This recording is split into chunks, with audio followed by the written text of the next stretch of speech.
Good morning, good afternoon, good evening. I am your host, Data T, and this is my channel, The Good Guys. Guys, today we're going to do something a little different. I had a story come up in one of my inboxes, and it caused me some concern. And I want you to look at this title. It says here, study finds mass shooters have distinct patterns of buying guns. This is by Lisa Howard from UC Davis.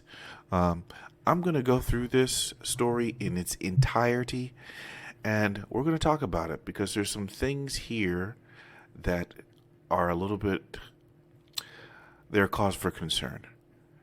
And I'm afraid that this is going to be linked to the average gun owner in America. And this study may say that majority of Americans who are buying guns could be mass shooters. It seems ridiculous, but this is not far-fetched from somebody who is going to be disingenuous. They will absolutely probably try to cite this and make the case. And then therefore more gun control, therefore no Second Amendment, and try to strip us of our firearms. So before we do that, guys, if you guys wouldn't mind leaving a like, leaving a comment, subscribe. We are almost at 100 subscribers. I think that's going to be great. But I really appreciate it, guys. So let us dive into this story. Let us begin. And I'm going to start with first talking about the author. So the author here is Lisa Howard from UC Davis. If anybody's ever been to UC Davis, you will know that this particular college is in California, right? So it is a California campus. And if we go to the media contacts, of UC Davis, we can see that she is the senior public officer or senior public information officer for UC Davis. All right. And this is her contact. I will reach out to her in terms of an email after this with my questions and see if she can, provide some clarity on some of the things that I may ask about. Politically leaning, I do believe she's a leftist. Okay. This is her Twitter page here. All right. Guys, I'm only doing this to get her point of view. All right. And I don't particularly believe she likes guns. She said this here. This is what she retweeted here. In the U.S., a sounding alarm that increases in gun purchases, violence, and political extremism are putting America at risk for disaster in the coming months. Now, this is not something she wrote, but she did retweet it, right? Do we hold her accountable for that? Maybe not so much, okay? I think she is definitely probably a Biden, Kamala Harris, and yes, she is. So congratulations to Joe Biden and Kamala Harris. I'm thrilled we have the first woman and the first person of color as vice president. So to me, that tells me a lot about who she is. I know that may not persuade some people, but I believe she is one of those people. She may not be a huge leftist, but she's definitely on that side there, more left than Republican in my opinion. Okay, so let's go back to the study and let's read it. It says here, study finds mass shooters have distinct patterns of buying guns. And I'm going to start reading this article, and then I'll have my questions within it. All right.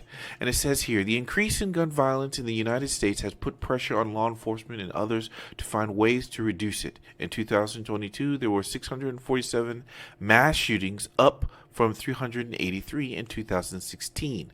There has also been a threefold increase in active shooters events between 2000 and 2016. These are defined as one or more individuals actively engaged in killing or attempting to kill people in a populated area. At first, of its kind study examining records of gun purchases in California found that mass and active shooters have distinct patterns of buying guns compared to other legal purchases. Okay, so they saying here that they can distinguish. Let's see how they do that. The UC Davis Violence Prevention Research Program was published in the Journal of Justice. Maybe I will ask her for that. It says here, efforts to develop tools to predict who will commit violence have fallen short of expectations. I don't believe the study did what was intended, if this is what she's already saying. Okay, said Liz Thomas, a research data analyst at the Violence Prevention Research Program and the first author of the study. These new findings of pre-attack acquisition behaviors among mass and active shooters suggest purchasing histories that may deserve further scrutiny for preventing mass shootings. And we are already seeing evidence of that, of people trying to scrutinize purchases of not just firearms, but even ammunition. Okay, I already don't like where this is going. It says here, methods. The researchers used publicly available databases to identify active and mass shooters from California who committed attacks between the 1985 and 2018. A crime analyst at the California Department of Justice cross-referenced media reports. Let's see what this is. Okay, this is just another link from all the other articles. Okay, so that's nothing. It says here, and criminal and transaction histories to compose workups for each mass and active shooter. Using the workups, researchers linked shooters who attacked between 1996 and 2018 to the California Department of Justice Dealer Record of Sale database. With this, they could identify shooters with a history of authorized transactions. So I guess they couldn't do that in 1985.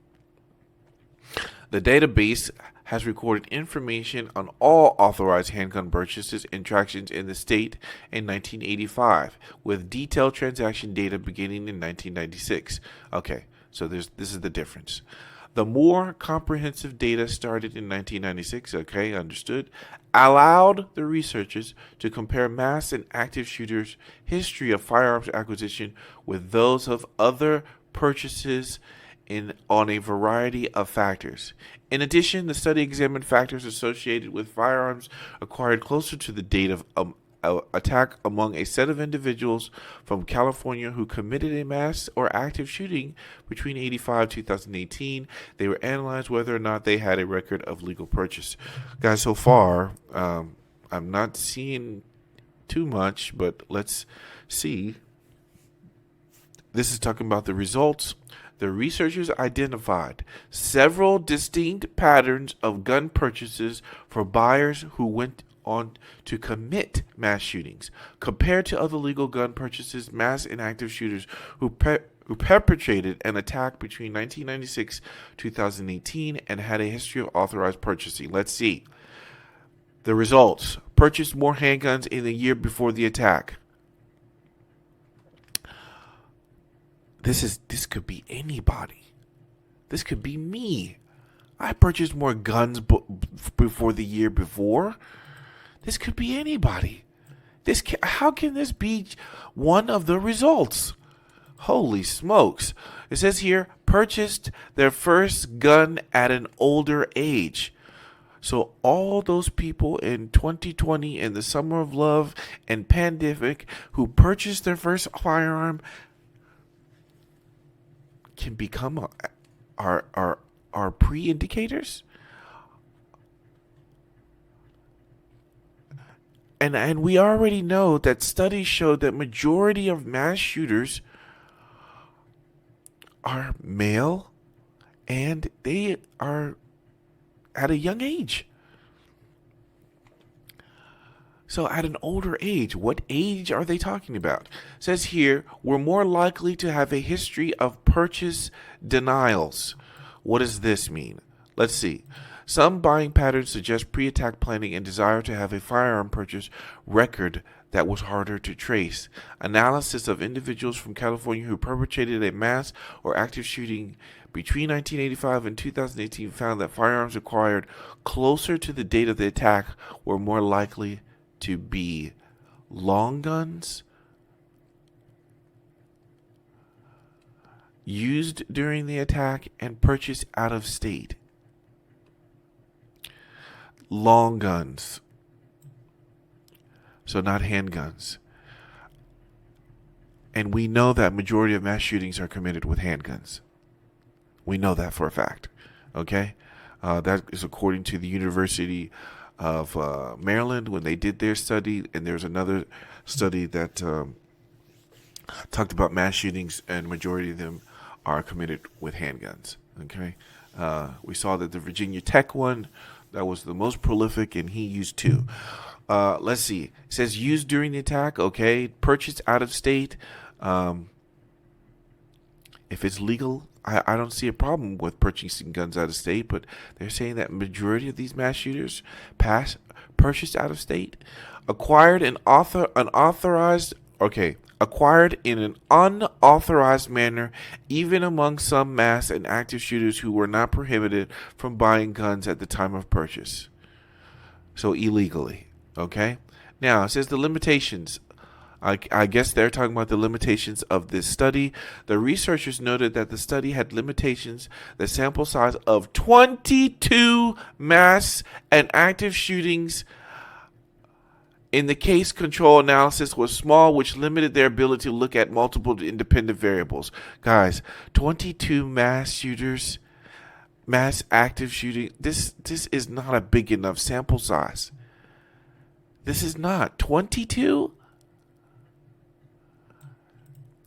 And if you're going to do 22 and come out with a title that study finds mass shooters have distinct patterns of buying guns, that is fucking bullshit. Everybody buys freaking guns. It does not mean I tell you, this study is meant to link all these gun owners, in my opinion, to say that they could potentially be mass shooters. I kid you, this has to be I mean, what a reach. After 22, that's your sample size.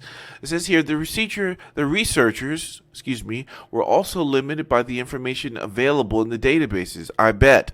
The more detailed dealer record of sale transaction data began in 1996, excluding a case control analysis of shooters who committed an attack before 1996. The team also could not examine long gun characteristics and acquisition patterns in the case of control analysis. The researchers did not always have detailed histories of unauthorized gun acquisitions. They're talking about long gun characteristics. I'm assuming they may be talking about caliber. And there's a bunch of them. Did these, out of these 22 mass shootings, who used a 308? Who used a 5.56? Who used a 223? All these rounds, and even some of the pistol caliber rounds, you could have a long barrel. It could be a long gun. Are these long guns? Are they even talking about shotguns? The findings inform our understanding of behaviors among mass and active shooters, said Hannah S. Lackwire, I'm sorry I butchered her name, an assistant professor in the Department of Emergency Medicine and senior author of the study. Future research could aid in determination of whether the acquisition pattern characterized mass and active shooters could be used in conjunction with other indicators of pre-attack planning to trigger response from law enforcement and other intervention specialists. Folks, this is the crux here, and this is what is meant to happen, is that they want to. This is almost like the movie with Tom Cruise, where they had the precogs and they did the whole thing of pre-crime. So before you even did the crime, they would arrest you. So I'm going to go buy a bunch of guns. Maybe I'm going to go and purchase them, put them in various places in my house. Maybe I may store them somewhere else. Maybe I may give them out. Maybe I may even put in a military cache for a rainy day. But because of this, they are going to try to say, you know what? This guy buying all these guns is an indicator of a mass shooter. This is a pattern. Folks, I don't like what this woman has provided for us. And definitely, I'm going to send my questions to her. I've already started to write this email, but I guess I got another question, and one of those questions has got to be, did you examine anything else? And I know that I was looking for the journal, and I guess I didn't find it. I'll ask her if she can send me a copy of that. But did they even talk to family members? Did they talk about what the person's political beliefs? I would like to know whether or not majority of these mass shooters are Democrats or Republicans, conservative or liberals. Okay, I would like to know that. I would like to know, and in my opinion, I think I already have my answer. I think majority of these people are left-leaning who do this. Oh yeah, I'll go there. I will say majority of them are probably Democrats. And then you know what? I would also like to know, what are they reading? What are they listening to? Do they have music interests? There's got to be a deep dive here into this information and into this study. This study is just based off what? And these are their results. We purchase out of state. Yes, you may go to a different state because guess what? If you purchase from that state, it may be cheaper. I've done this before. I've gone to different states and look at their prices versus compared to my own. And it's cheaper. Okay?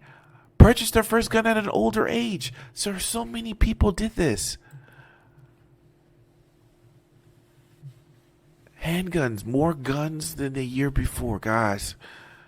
This cannot be the end all and be all. And I think, to be fair to this study, I don't think they've cited their limitations. Let's be fair, okay? But man, the freaking title. I guess it's there for shock value a little bit, and I guess I don't have a problem with this, to be honest. And I have a problem with the title and the way that it may be linked to gun owners, but I have no problem with them investigating it. But I just hope they do it truthfully. So I did want to cover this. I did want to talk about this, guys, and definitely I have issues with what they've done here. And I feel it may be used to put gun owners in a bad light, and that's the only reason why I wanted to highlight this. So, guys, in closing, I will say that good people have guns. Maybe they should talk to some of these gun owners who have never committed a crime. Talk to the gun owners who see it as a responsibility to their community and to their family and to their country. Where is the conversation there? It's hardly ever done. It's hardly ever seen. But here at this channel, we highlight the good guys. And the good guys always have guns. And the good guys should always keep them. They should always start to buy them. They should always keep them in terms of an earshot near them. And be ready. Okay? If good men do nothing, there will be no good guys.